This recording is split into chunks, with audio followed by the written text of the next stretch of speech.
محمد صلى الله عليه وسلم. Ya sebenarnya dengan kita menjaga jarak pelan-pelan gitu. Ya tentunya kalau disapa tetap kita membalas respon mereka.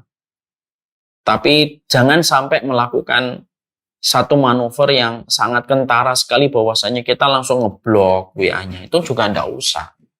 Tetap aja bermuamalah sebagaimana muamalah. Cuma di dalam hati kita bahwasanya orang-orang ini sudah tidak lagi menjadi prioritas kita di dalam harian-harian yang kita lewati. Itu saja sebenarnya.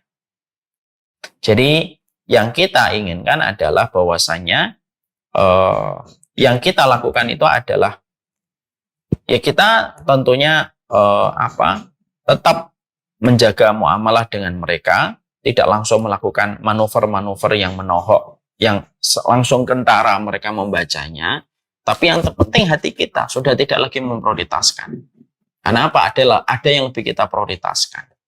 Maka itu adalah langkah yang paling baik. Tapi kalau kita punya niatan, ada teman-teman saya berkategori penyakit gitu. Tapi saya berniat untuk memberikan nasihat untuknya, menjadi pintu untuknya kalau dia mendapatkan hidayah. Itu juga tidak apa-apa, itu sebuah niatan yang mulia juga. Dan itu yang seharusnya juga kita boleh lakukan. Kalau bukan kita yang memberi nasihat untuk mereka, terus siapa? Cuma ketika kita memutuskan untuk tetap bermuamalah dengan mereka, satu yang harus diingatkan. Kita harus ingat kepada diri kita, jangan sampai kita tertarik kembali kepada dosa-dosa itu ketika kita memang niatnya ingin mengajak mereka kepada jalan ketaatan. Itu saja. Tapi juga tidak usah bagi kita, misalkan ya, tidak usah bagi kita langsung membangun barrier yang sangat kentara sekali, juga jangan misalkan dengan izin Allah dan pertolongan Allah semata, sudah memakai hijab syar'i. Ada temannya belum memakai hijab. Bukan berarti langsung kita tinggalkan. Ya bisa jadi memang teman saya ini belum pakai jilbab. Dan kalau ngomong itu ngomongin artis saja. Oke lah, kita tahu mungkin kualitasnya masih semacam itu. Yang kita lakukan jangan langsung membangun barrier dan kita meninggalkan. Karena apa? Itu akan menjadi trauma baginya dan akhirnya mereka bersuudzon kepada perkara-perkara sunnah. Oh, teman saya gini tuh ya gara-gara ngaji. Itu yang jangan sampai itu terjadi. Yang kita lakukan gimana? Tetap menjaga muamalah tanpa memperlihatkan pencapaian kita, tanpa memperlihatkan bahwasanya pencapaian kita itu bisa menjadi sebuah tanda kesombongan dari kita yang dibaca sama orang. Tapi tetap kita merendah. Ya, tetap dengan mengatakan maaf ya Mbak, walaupun saya pakai hijab kayak gini, tetapi saya juga masih banyak dosanya. Saya juga kadang-kadang masih suka yang lupa sama ilmunya.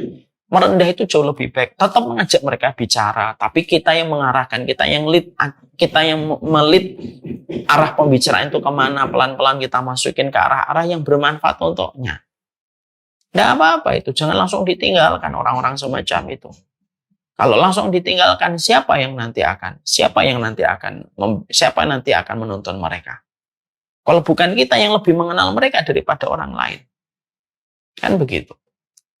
Ada sebuah kisah nyata yang terjadi pada satu masjid. Tapi ini layak menjadi sebuah refleksi perenungan. Ada orang, dia ketika di dunia dugemnya, merasa hambar, lalu ada masalah. Lalu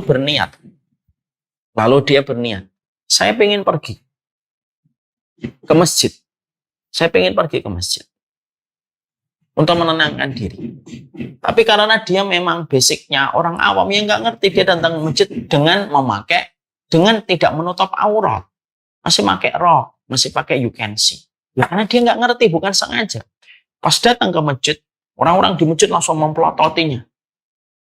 Menelanjangi pandangannya itu menelanjangi dia. Seakan-akan mengusir dia. Akhirnya dia nggak nyaman, akhirnya keluar dari masjid. Ketika dalam kondisi yang semacam itu, dia pergi lagi ke diskotik. Dia menemukan bartender yang itu adalah temannya. Dan temannya melihat temannya yang datang dalam kondisi agak sedih, agak kelihatan dari raut wajahnya, itu memberikan minuman gratis, memberikan obrolan-obrolan ringan. Yang akhirnya dia menulis itu setelah itu. Saya ketika gelisah datang ke masjid, saya kerasa diusir. Tapi ketika saya datang ke diskotik, malah justru saya disambut. Ini yang kita ambil pelajaran. Pelajarannya itu apa? Jangan sampai Orang yang melakukan kemaksiatan itu lebih ramah daripada orang yang melakukan ketaatan. Memang betul kita diperintahkan untuk menjaga iman kita. Betul. Tapi itu tidak menghilangkan kultur kebaikan kita. Kebaikan kita itu dimulai dari kemuliaan sikap kita dan hangatnya sikap kita kepada teman-teman kita. Ketika mereka belum sama posisinya sebagaimana pencapaian yang telah kita lakukan hari ini. Kita kan pernah di tempat yang sama dengan mereka. Kenapa kita tidak bisa hangat untuk mereka? Mungkin kita pernah di posisi yang sama kok. Ini supaya kita memahami, supaya kita mengerti bahwasanya Masya Allah, inilah perkara yang harusnya kita ingat. Sekali lagi ya, kamu itu kalau benar dengan ngajimu, itu tidak menghilangkan kultur kebaikanmu. Karena kebaikan dan kebenaran itu satu paket yang tidak bisa dihilangkan. Kalau kamu baik itu harus benar, kalau kamu benar itu juga harus baik. Sehingga tidak ada lagi orang yang berkomentar, saya ngaji gitu. Yang lain sudah pakai hijab syar'i, saya belum pakai hijab syar'i. Semuanya orang melototin saya, nggak mau ngajak bicara saya. Akhwat-akhwat itu ngompol mereka dengan mereka, saya ditinggalkan sendirian kayak nyamuk, nggak ada yang ngajak bicara. Apa gara-gara pakaian saya? Kan banyak sekali curhatan yang semacam itu, dan itu tidak perlu terjadi lagi gitu. Hijab syar'imu itu tidak menjadikan kamu bahwasanya kamu itu akhirnya najis bertemu dengan orang yang masih berusaha mengenal Allah. Jenggot saya yang panjang itu tidak menjadikan saya memandang rendah ketika ada orang yang masih memegang botol minuman keras. Celana saya yang cingkrang itu tidak menjadikan saya bahwasanya saya itu lebih tinggi daripada orang yang mungkin berzina tetapi dia ingin kembali sama Allah kan. Kebenaran yang sekarang kita imani dan sedang kita jalani pada kehidupan kita, itu harusnya tidak menghilangkan kultur kebaikan yang ada pada diri kita.